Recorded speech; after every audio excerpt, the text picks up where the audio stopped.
भगवतो अर्हतो सम्मा सम्बुद्धस्से नमो तस्से भगवतो सम्मा सम्बुद्धस्से नमो तस्से भगवतो अर्हतो सम्मा सम्बुद्धस्से बुद्धं शरणं धम्मं शरणं गच्छामि संघं शरणं गच्छामि द्वितीयंपि बुद्धं शरणं गच्छामि द्वितीयंपि गच्छामि तृतीयंपि धम्मं शरणं गच्छामि सिक्खापदं समादयामि आदिन्यदाना वेरमणि सिक्खापदं समादयामि कामेषु मिच्छामि मूसावादा वेरमणि सिक्खापदं समादयामि सुरामेरमज्जपमादधाना वेरमणि सिक्खापदं समादयामि साधु साधु साधु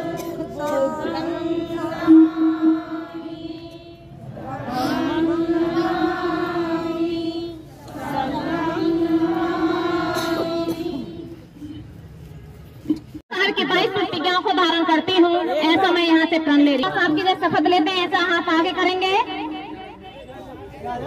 पीछे कर लो, पीछे पीछे। और महेश कभी ईश्वर नहीं मानूंगा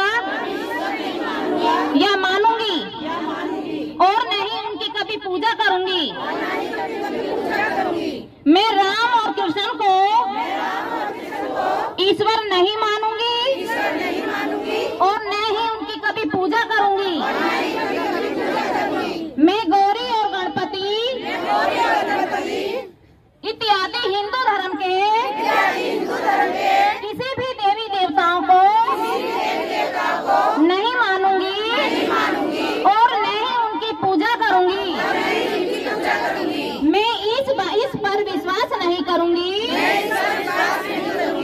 कि ईश्वर ने कभी अवतार लिया है। मैं इसे कभी नहीं मानूंगी कि भगवान बुद्ध विष्णु के अवतार हैं। मैं ऐसे प्रचार को पागलपन का प्रचार समझूंगी। मैं श्राद्ध कभी नहीं करूंगी और न ही कभी पिंडदान करूंगी। मैं बौद्ध धर्म के विरुद्ध किसी की बात नहीं मानूंगी। मैं कोई क्रियाक्रम ब्राह्मणों के हाथ से नहीं करवाऊंगी। मैं इस सिद्धांत को मानूंगी कि सभी मनुष्य एक समान हैं। मैं समानता की स्थापना के लिए सदा प्रयत्न करूंगी। मैं तथागत बुद्ध के अष्टांगिक मार्ग का पालन करूंगी। मैं तथागत बुद्ध की बताई गई 10 पारमिताओं का पूर्ण पालन करूंगी। मैं प्राणी मात्र पर दया रखूंगी और उनका लालन पालन करूंगी। मैं चोरी नहीं करूंगी। मैं झूठ नहीं बोलूंगी। मैं व्यभिचार नहीं करूंगी। मैं शराब आदि का नशा नहीं करूंगी। मैं अपने जीवन को बौद्ध धर्म के 3 तत्वों पर आधारित करूंगी। प्रज्ञा, शील, समाधि पर ढालने का प्रयत्न करूंगी। मैं मनुष्य मात्र के उत्कर्ष के लिए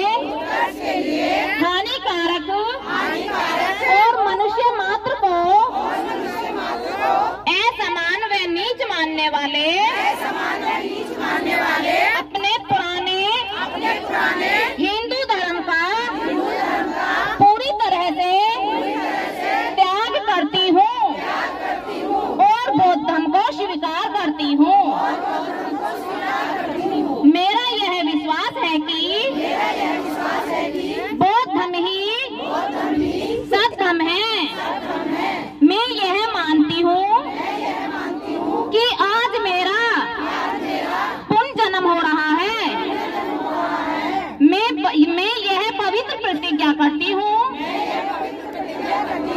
आज से मैं बौद्ध धर्म की शिक्षा के अनुसार ही आचरण करूंगी। ये बाबा साहेब की आज हमने 22 प्रतिज्ञाएं धारण करी हैं। इसी के साथ ही सभी को नमो बुद्धाय जय भीम।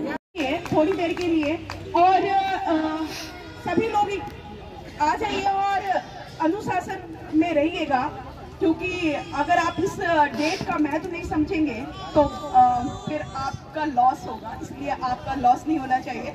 और श्रद्धेय रमेश गौतम जी को मैं बताना चाहूँगी।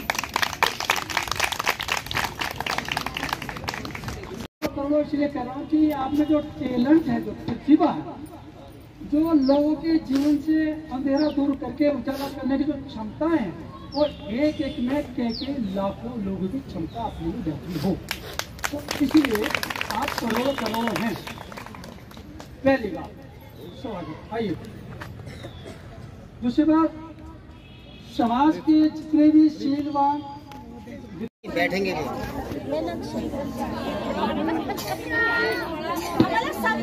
हेलो हेलो सभी उपासक और उपासिकाओं से आपसे एक विनती है, एक बात आप लोग जरूर ध्यान रखें। अगली पंक्ति इस तरीके से बनाएं कि हम जब बैठे हों तो हम बराबर वाले से टच नहीं होने चाहिए।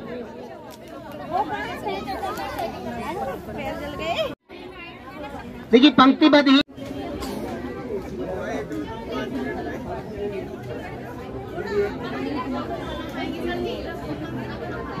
बन जाएगी। आप चाह नहीं रहे, पंक्ति क्यों नहीं बनेगी? बैठने में कोई बात जी हवा से घुसती रहेंगी।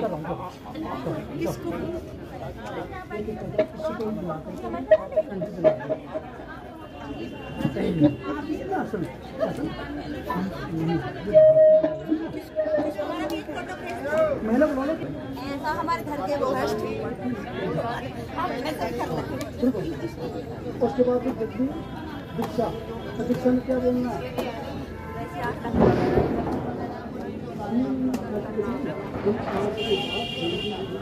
भैया ये ना ये साफ करवाना है बच्चों से, है ना? अभी मैं रिक्वेस्ट करना चाहूंगी रक्षा, एक विजयनगर की टीम में से कोई भी आए, या फिर मैं बोल देती हूँ ममता राक्षस जी आए, और एक पिंकी जी आए, मटियाला से रजनी जी आए, लखवा से रोमा जी आए, और गौतम बुद्ध नगर से या छपरोला से कैंडल जलाए। एक मिनट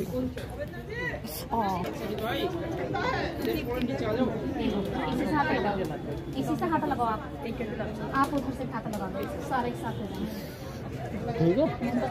जाए। आप इधर आ जाओ। ज़्यादा इम्पोर्टेंट है और सबको बुलाया नहीं जा सकता, इसलिए कोई भी इस बात का बुरा ना माने प्लीज, क्योंकि सब लोग आप एक भीमपुर बुद्ध खजाने के मालिक हैं और सब लोग यहाँ पर आए हैं, तो आप कोई छोटे मोटे इंसान नहीं, आप सचमुच एक डायमंड हो जो बाबा साहेब के मिशन मूवमेंट को आगे लेकर चलने में, आप समाज को जागरूक करने में आप हेल्प कर रहे हो। तो आपके लिए सभी के लिए बहुत बहुत साधुवाद। अभी हम पहले वंदना करेंगे और उसके बाद वंदना कौन कराएंगे? हम कराएं वंदना, हम सामूहिक रूप से कराते हैं, सब लोग एक साथ ही बोलेंगे।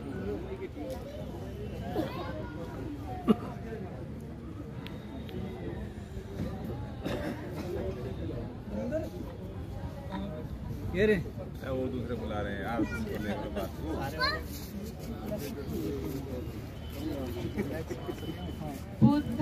करी बीच में एक राउंड रिवर्स कर दीजिए आगे निकलने के लिए। क्या हाँ, एक इधर ठीक है। मैं शकुन बौद्ध, आज 24 अक्टूबर के दिन ये शपथ लेती हूँ कि मैं हिंदू धर्म के किसी भी त्योहार को नहीं मनाऊंगी क्योंकि वो हमारे त्योहार नहीं, आज से मेरे जो त्योहार हैं वो है 14 अप्रैल, वो है बुद्ध पूर्णिमा। तो जितने भी हमारे महापुरुष की जयंतियां हैं जिन्होंने हमारे लिए हमें ऊपर उठाने के लिए काम किया, हमारे विकास के लिए काम किया,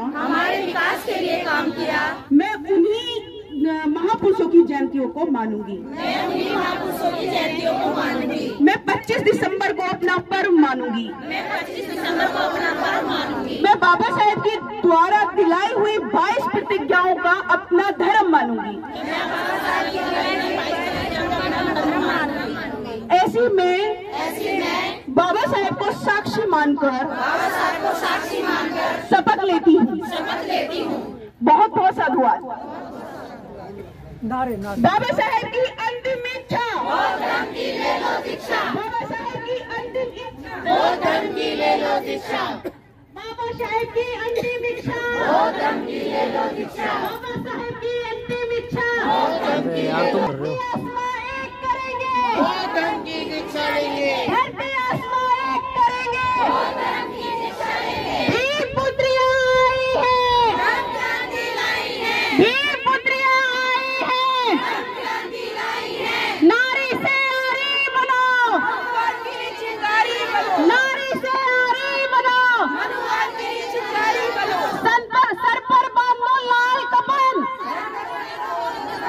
धर्म को कर दो दफन, सर पर बांधो लाल कफन, धर्म को कर दो दफन। महिलाओं ने ठाना है, महिलाओं ने ठाना है, महिलाओं ने ठाना है। बाबा साहेब की अंतिम इच्छा, बाबा साहेब की अंतिम इच्छा, बाबा साहेब की अंतिम इच्छा। धर्म की क्या पहचान, बौद्ध धर्म की क्या पहचान, जय जय जय जय जय भीम, अरे जय जय जय जय जय भीम। अधिकार दिलाया, अधिकार दिलाए, सम्मान दिलाया, सम्मान दिलाया, नारी को बढ़ाया, नारी को बढ़ाया, पानी पिलवाया, पानी पिलवाया, स्वाभिमान जगाया, स्वाभिमान जगाया, शिक्षा दिलवाई, शिक्षा दिलवाई, सबको एक बनाया, सबको एक बनाया, संविधान बनाया, संविधान बनाया, हिंदू कोड भी बनाया, हिंदू कोड भी बनाया। जय जय जय जय जय भीम, अरे जय जय जय जय जय भीम। जब तक सूरज चांद रहेगा, बाबा तेरा नाम रहेगा, जब तक सूरज चांद रहेगा, बाबा तेरा नाम रहेगा, जब तक है सागर में पानी, जब तक है सागर में पानी, बाबा तेरी अमर कहानी। 1 2 3 4, बाबा की जय जयकार, 1 2 3 4, बाबा की जय जयकार, 1 2 3 4, बाबा की जय जयकार। बाबा साहेब की अंतिम इच्छा, बाबा साहेब की अंतिम इच्छा, बाबा साहेब की अंतिम इच्छा। सभी को बहुत बहुत साधुवाद। और आज आप लोग अपने घर में दीपक नहीं जलाएंगे, आज लोग आप अपने घर में दीपक नहीं जलाएंगे। ऐसी कसम हम लेते हैं कि आज हम अपने घर में दीपक नहीं जलाएंगे। बहुत बहुत साधुवाद। कैंडल जलाएंगे अपने बाबा साहेब के चरणों में। पत्रकारिता जो वो हावी चल रही है, कविता पीछे रह गई है, लेकिन शकुन जी और आप तमाम लोगों की इच्छा है कि मैं कुछ सुना दूं, तो एक शेर से मैं शुरुआत करना चाहता हूं। आप तमाम महिलाओं को देख करके, उर्दू के बड़े मशहूर शेर शायर हुए हैं मजाज लखनवी, उनका एक शेर था कि तेरे माथे का ये आंचल बहुत ही खूब है, लेकिन तू इस आंचल को अगर परचम बना लेती तो अच्छा था। जिन महिलाओं ने माथे के आंचल को परचम बनाया वो यहाँ बैठी हैं, और जिन्होंने नहीं बनाया वो भी घर में बैठी हैं। दुखों की लड़ाई यही है, फूले अम्बेडकरी आंदोलन की पहचान यही है कि हम लोग महिलाओं को आगे निकालें। और जैसा रमेश चंद जी ने कहा कि मैंने 35 वर्ष पुरुषों में काम किया जो मेरा बेकार गया, 5 वर्ष महिलाओं में काम किया तो ये सार्थक है। तो अच्छी बात है, महिलाओं में काम करने की जरूरत है। एक छोटी सी कविता मैं आपको सुना देता हूँ। शगुन जी अभी कह रही थी कि राहुल जी वो तमन्नाओं में तमन्ना सुना दो, तो मेरी बड़ी फेमस पोइट्री है और शायद 17-18 भाषाओं में उसको कन्वर्ट करके अपने अपने तरीके से लोगों ने किया है। बहुत सारे गीत बड़े फेमस हुए, लेकिन मैं 2-3 मुक्तक उसके सुना देता हूँ आपको। कि बाबा साहब डॉक्टर अम्बेडकर को हमने बहुत कुछ दिया, हालांकि हमारी हैसियत नहीं कुछ देने की, लेकिन फिर भी लोग अपने अपने मंचों से, अपने अपने संगठनों से दावे करते हैं कि हमने ये दिया, हमने वो दिया। मैं एक बार ऐसे कवि सम्मेलन, जब मैं हिंदी कवि सम्मेलन करता था, तो मैं और हमारे एक बड़े मित्र थे कुमार भाऊ, हम दोनों मध्य प्रदेश रीवा से आ रहे थे। तो उन्होंने कहा कि राहुल नागपाल, बाबा साहब डॉक्टर अम्बेडकर के नाम से कॉलेज है, रोड है, यूनिवर्सिटी है, और क्या तमन्ना है तुम लोगों की और क्या चाहते हो तुम लोग। तो मैंने कहा पंडित जी बात तो तुम्हारी ठीक है, लेकिन जवाब भी मैं उतना ही बड़ा दूंगा जितना बड़ा सवाल है। तो मैंने यूं ही मस्ती में कभी 4 पंक्तियां लिखी थी, मुझे मालूम नहीं था उस वक्त लिखते वक्त भी कि ये इतनी देश भर में वायरल हो जाएंगी और मेरी पहचान वो बनी। तो मैं वो 4 पंक्तियां निवेदित करता हूँ आपको, आप सुने कि क्या तमन्ना है बाबा साहब के बेटे बेटियों की। कि तमन्नाओं में तमन्ना अभी एक और बाकी है। क्या तमन्ना बाकी है? कि तमन्नाओं में तमन्ना अभी एक और बाकी है, ये फोटो भीम की नोटों पे अभी आनी बाकी है। मैं देश के 22 राज्यों में गया बाबा साहब की कविताएं सुनाने के लिए। 1000 से ज्यादा रात खड़े होकर के बाबा साहब के मंचों पर कविताएं सुनाई। पार्लियामेंट के अंदर 10 बार खड़े होकर के बाबा साहब के जन्मदिन पर और बाबा साहब के परिनिर्वाण दिवस पर कविताएं सुनाई। एक बार मैं संसद भवन के प्रांगण में कविता सुना रहा था, तो थावरचंद गहलोत साहब मुझसे कहने लगे, आजकल वो राज्यपाल हैं कर्नाटक के, उस समय मिनिस्टर हुआ करते थे। तो उन्होंने मेरी कमर थपथपाते हुए कहा, राहुल नागपाल यार तुम्हारी कविता नहीं मेरे बच्चे बहुत सुनते हैं। तो मैंने कहा मोदी जी की डर से झूठ बोल लो, तुम भी बहुत सुनते हो। उन्होंने कहा कि नहीं बात तो आपकी ठीक है कि बाबा साहब की फोटो नोटों पे आनी चाहिए, लेकिन अभी 2000 का नोट आ गया है तो 2000 तक तो महात्मा गांधी बुक है। इस कविता से जुड़े हुए बहुत सारे संस्मरण है, तो मैं सुना रहा हूँ आपको। तो मैंने कहा गहलोत साहब को, मैंने कहा देखिए छोटा आदमी छोटा नोट, बड़ा आदमी बड़ा नोट, समस्या का समाधान मैं बता देता हूँ। महात्मा गांधी सिंपल 10वीं और LLB थे, बाबा साहब विद्युता में सबसे बड़े थे। तो बाबा साहब के लिए कहिए मोदी जी को 5000 का नोट लाओ, बाबा साहब की फोटो छापो, समस्या का समाधान। एक हमारे साथी है हरियाणा के बड़े मशहूर गायक है, उन्होंने गाना गाया छोरा में चमार का। एक बार करनाल में मेरा शो चल रहा था, तो उन्होंने नीचे वो बैठ मुझे सुनने के लिए आए थे। उन्होंने मुझसे कहा कि भैया अगर बाबा साहब की फोटो नोटों पर आ गई तो बड़ा अपमान हो जाएगा। मैं क्या अपमान हो जाएगा? बोले वो मुन्नी के कोठों पर लुटाए जाएंगे, शीला के गानों पर लुटाए जाएंगे, बाबा साहब की बेइज्जती होगी। मैं क्या सवाल तो तेरा भी वाजिब है, तुझे भी जवाब देना पड़ेगा। तो मैंने कहा मैं चल मंच से ही जवाब देता हूँ। तो मैंने कहा कि जब बाबा साहब की फोटो से छपी हुई नोट शीला के और मुन्नी के गानों पर कोठों पर लुटाई जाएगी और सब मुन्नी डांस कर रही होगी, शीला डांस कर रही होगी, मुजरा हो रहा होगा, मैं सीधी सी भाषा में कहूँ। और जब मुजरा करते करते शीला थक जाएगी, बैठ जाएगी, और जब वो अपने पैर के घुंघरू खोलेगी और जब नीचे पड़ी हुई नोट उठाएगी, तो उस नोट को देखकर के आंखों में आंसू लाकर के इतना जरूर कहेगी कि हे नारी के मुक्तिदाता, आने में इतनी देर क्यों लगा। उसके बाद मेरा दावा है कि कभी मुन्नी और शीला मुजरा नहीं करेंगी, वो शिक्षा की तरफ जाएंगे और फिर क्रांति करेंगे आपकी तरफ। तो मैं 2 पंक्तियां और हैं इसकी पढ़ देता हूँ आपको ऊर्जा के लिए।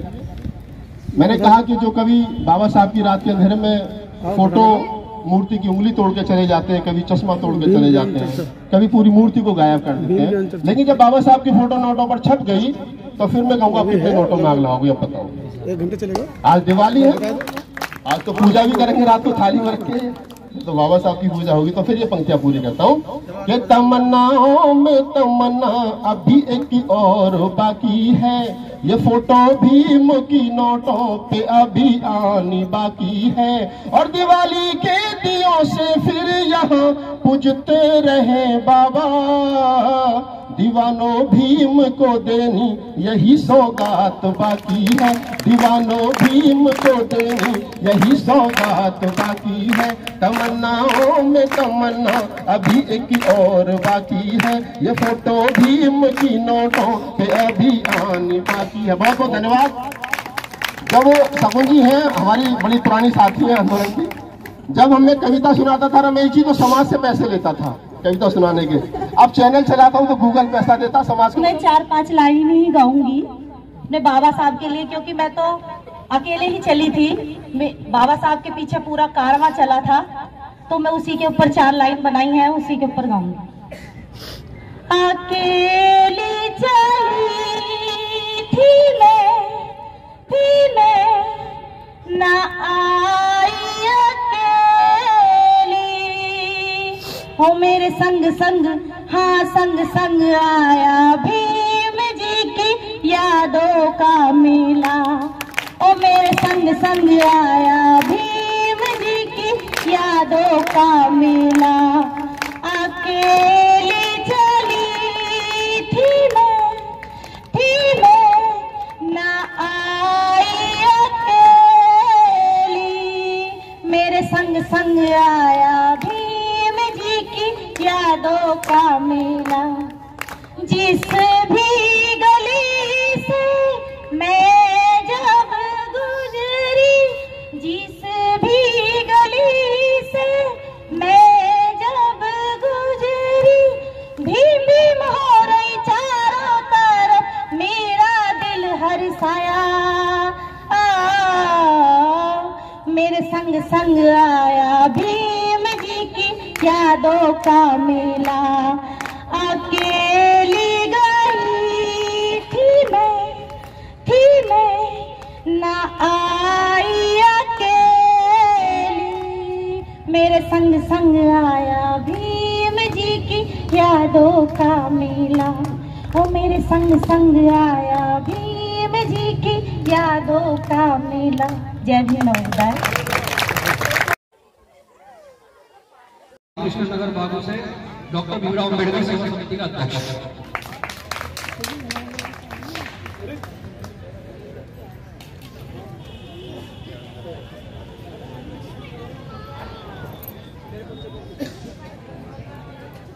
सभी को जय भीम नमोबुद्धाय। समीक्षा संवाद टीवी चैनल चला रहा हूँ, सत्तावास टीवी के मार्गदर्शन से, गोल 85 के मार्गदर्शन से और आवाज भारत के माध्यम से बहुजन समाज की जितनी भी खबर होती है वो सारी प्रकाश में करने का काम है। दिल्ली सोनिया विहार से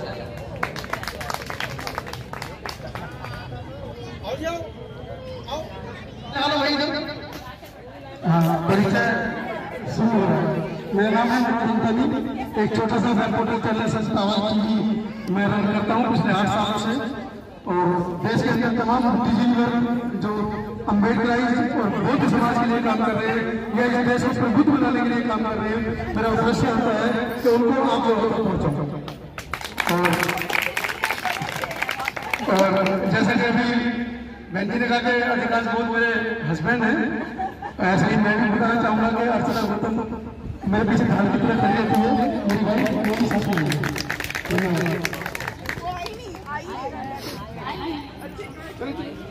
मैं अपने गुरुजी को बुलाना चाहूंगी क्योंकि वो डिटेल में बताएंगे कि 24 अक्टूबर का क्या महत्व है और हमने आज का ये प्रोग्राम जो है वो क्यों रखा। तो उसके लिए मैं अपने गुरुजी श्रद्धेय रमेश गौतम जी को बुलाना चाहूंगी और सब लोगों से अपील करना चाहूंगी कि सभी लोग जितने भी आप इधर, आप आने वाले समय में 10 साल के बाद, 15 साल के बाद, 5 साल के बाद समाज को कहां देखना चाहती हो, नरक में या नरक से मुक्ति? तो वो समाज को कहां देखना चाहते हो, आने वाली पीढ़ी कैसी हो? पहली बात। रहा सवाल ये कि जो 24 अक्टूबर का जो दिन है, मैं इसके बारे में तो थोड़ा बाद में बताऊंगा। मैं सबसे पहले जितने पुरुष यहाँ पर हैं और जितनी बाबा साहब डॉक्टर अम्बेडकर की महान पुत्री यहाँ बैठी हैं, मैं आप लोगों को बहुत बहुत साधुवाद, बहुत बहुत धन्यवाद इसलिए देना चाहता हूँ कि लगभग यहाँ अभी 100-125 लोग बैठे हुए हैं करीब करीब। और ये गाजियाबाद के इतिहास में पहली बार ऐसा है कि ना तो इस प्रोग्राम के लिए कोई पर्चा बांटा गया और ना ही व्हाट्सएप फेसबुक पर जो है बुलाया गया। आप लोगों को मालूम है कि 24 अक्टूबर का इतिहास क्या है, इसलिए बिना बुलाए इतने लोग, इतनी महिलाएं यहाँ पर हैं। और माफ करना, मैं कंपेयर इसलिए थोड़ा सा कर रहा हूँ कि प्रोग्राम गाजियाबाद में भी होते रहते हैं और भी कहीं होते रहते हैं। इतने लोगों को इकट्ठा करने के लिए कई लाख रुपए लोग खर्च कर देते हैं। ये आप देख लेना, इस प्रोग्राम के लिए कोई पैसा खर्च नहीं किया गया। पानी की बोतल हो, भाई विजय जी कहाँ चले गए, नेताजी, ये भी उनके दरी के पैसे भी आपसे ले ली जाएंगे, दे के जाओगे। तो मैं ये बात बताने जा रहा हूं, बिना पैसे के समाज के जागरूक बुद्धिजीवी लोग बाबा साहब डॉक्टर अम्बेडकर के महान पुतले का इकट्ठा हो जाना, ये अपना में क्रांति का संकेत है। मैं बधाई देता हूं। और जो पुरुष बैठे हुए हैं वो देख भी लें, क्योंकि गाजियाबाद के अंदर लगभग 5 साल से ये प्रयास है कि श्रद्धेय भीमरतन शकुन बोस जी, सुषमा बोस जी, रोमा रावण जी, ममता राक्षस जी और न जाने कितनी ऐसी महिला है, मैं नाम यदि कोई रह गया तो पर मैं नहीं रह पाऊंगा। हम तो वहां बैठे, हमने दिखाई दिए, बबीता जी। तो इनके नेतृत्व में, यानी कि आपके नेतृत्व में, यहाँ पिंकी बोध भी बैठी हुई है, आप लोग के नेतृत्व में जो ये गाजियाबाद की जमीन से जो एक क्रांति की लहर उठी है, ऐसा कोई पूरे भारत में अभी तक कोई ऐसा जिला नहीं है जहां इतनी विद्वान भीम श्रेणियां हों। पुरुष भी देख लें, मैं ज्यादा बड़ी बात तो नहीं कहता, लगभग 40 साल से मैं इस फील्ड में हूं और 35 साल मैंने पुरुषों में काम किया, जो मेरे जीवन की सबसे बड़ी मूर्खता थी। मैंने 35 साल वेस्ट किए, लेकिन अब इन्वेस्ट हो रहा। तो आज का जो डेट है उसका महत्व इसलिए 24 अक्टूबर को, हालांकि आप लोग जानते हैं लेकिन फिर भी मैं बता रहा हूं, 24 अक्टूबर 1956 को परम पूज्य बौद्ध सत्य बाबा साहब डॉक्टर अम्बेडकर साहब, वो अपने जीवन के लगभग सारे मुकाम हासिल कर चुके थे, आप सब लोग जानते हैं। तो हुआ क्या, 24 अक्टूबर 1956 को बीबीसी लंदन से रिपोर्टर आए। उन पत्रकारों ने आपके मसीहा बाबा साहब डॉक्टर अम्बेडकर से इंटरव्यू लेते हुए पूछा कि बाबा साहब डॉक्टर अम्बेडकर, दुनिया में ना जाने कितने महापुरुष हैं, लेकिन आप भारत के ऐसे पहले, पूरे वर्ल्ड में पहले आप ऐसे अकेले महापुरुष विद्वान हैं कि जितनी क्रांति आपने की, जितने आप लोगों ने उद्धार इस देश का किया, इतना कोई भी विद्वान कर नहीं सका। इब्राहिम लिंकन पूरी जिंदगी में एक काम कर पाया, नेल्सन मंडेला पूरे जीवन में एक ही काम कर पाए, कार्ल मार्क्स पूरे जीवन में एक ही लड़ाई लड़ पाए, मदर टेरेसा पूरे जीवन में एक ही काम कर पाए। आप उसको अदरवाइज ना लें, भगवान गौतम बुद्ध और महावीर और गुरु नानक, ईसा मसीह, ये भी एक जीवन में एक ही काम कर पाए। लेकिन बाबा साहब डॉक्टर अम्बेडकर, आपने इस देश के अंदर जिनको ज्ञान का कोई शब्द सुनने पर कान में शीशा डाला जाता था, आपने पूरे देश के लोगों को शिक्षा का अधिकार दे दिए। उससे बड़ी बात ये कि जिन लोगों को बंधुआ मजदूरी के पैसे नहीं मिलते थे, झूठे टुकड़े फेंके जाते थे, आपने क्या कमाल किया है। आपने कहा स्कूल में जाइए, इतनी बड़ी क्रांति कहीं नहीं हुई। उससे बड़ी बात ये बाबा साहब, आपने आरक्षण की व्यवस्था कर दी। उससे बड़ी बात ये, आपने सबको वोट डालने का अधिकार दे दिए। उससे बड़ी बात ये, वोट तो कोई भी दे देगा, आपने एमएलए, एमपी, मंत्री, संतरी के अधिकार दे दिए। उससे भी बड़ी बात ये कि हिंदू कोड बिल के माध्यम से महिलाओं के जिन्होंने पल्ले के अलावा कुछ देखा नहीं, आपने उनको पायलट तक बना दिया। उससे भी बड़ी बात ये बाबा साहब कि आपने दुनिया का सर्वश्रेष्ठ संविधान लिख के दिया।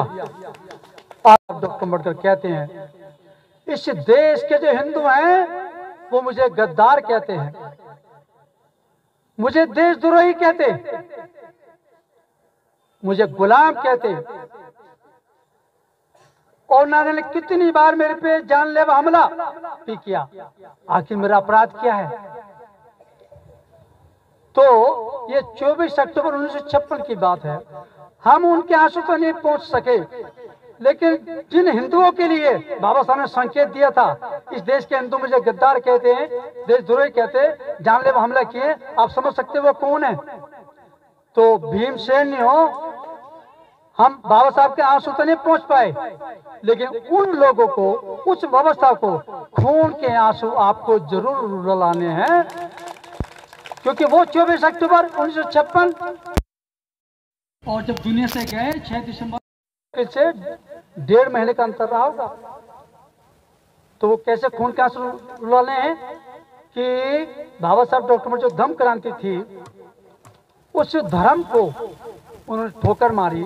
और भीमसेनियों, आज आपको केवल एक शपथ लेनी है।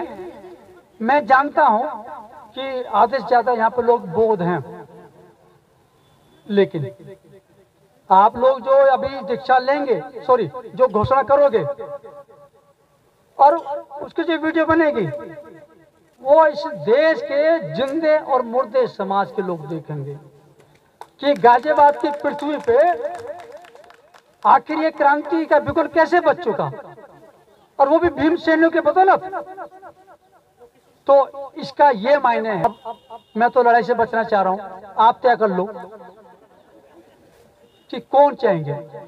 महिला आगे रहेंगी, पुरुष पीछे रहेंगे, और शपथ लेनी है, वो वीडियो बनेगी और वीडियो समाज में पहुंचेगी, और लोगों को लगेगा कि आखिर गाजियाबाद की भूमि से ये क्रांति, ये बिगुल धर्म की क्रांति बिगुल जो बच चुका है। समझ लो आने वाले समय जो बाबा